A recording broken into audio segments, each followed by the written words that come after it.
বন্ধুরা দেখো, এখানে আর্জেন্টিনার ফাইনাল খেলা দেখার জন্য মানুষের কি ঢাল, একেবারে অবস্থা।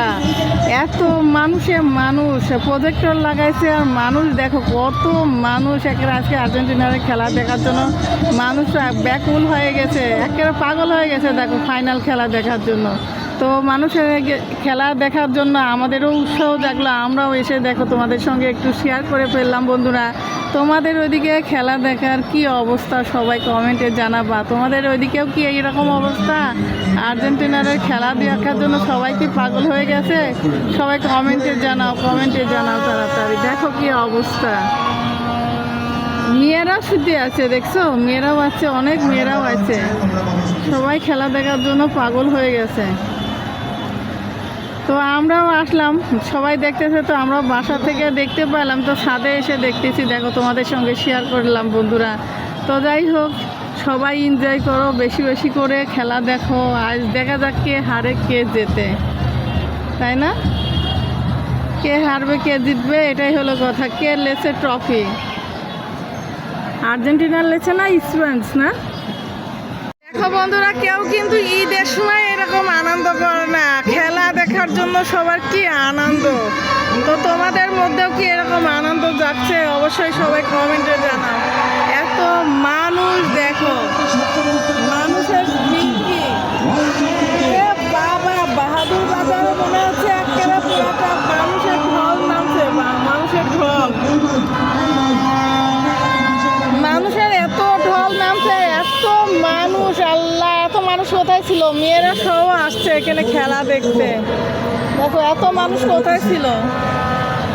রাস্তার অবস্থা দেখো বন্ধুরা, দেখো তোমাদের ওইদিকে এইরকম অবস্থা কিনা অবশ্যই কমেন্টে জানাও। এদিকে রাস্তা বন্ধ করে দিয়েছে, গান মনে হচ্ছে করতেছে।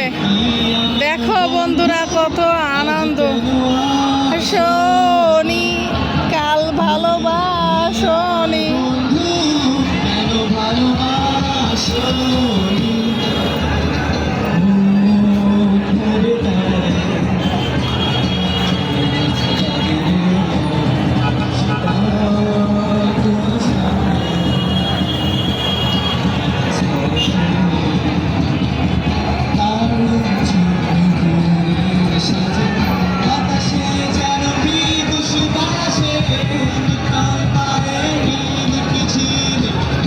কত জায়গা নাই।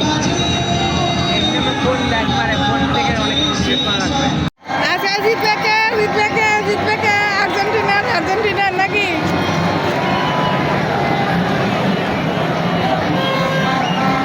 ওরে বাবা, পরে আব্বু ছাদে চলে আছে।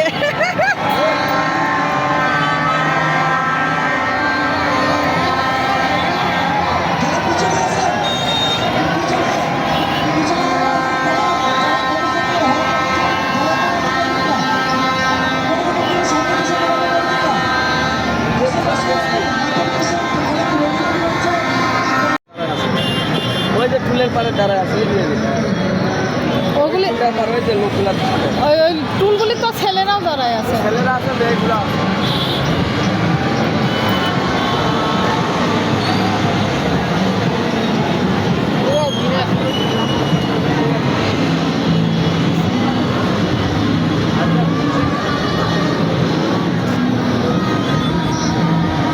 জাতীয় সঙ্গীত হচ্ছে এখন।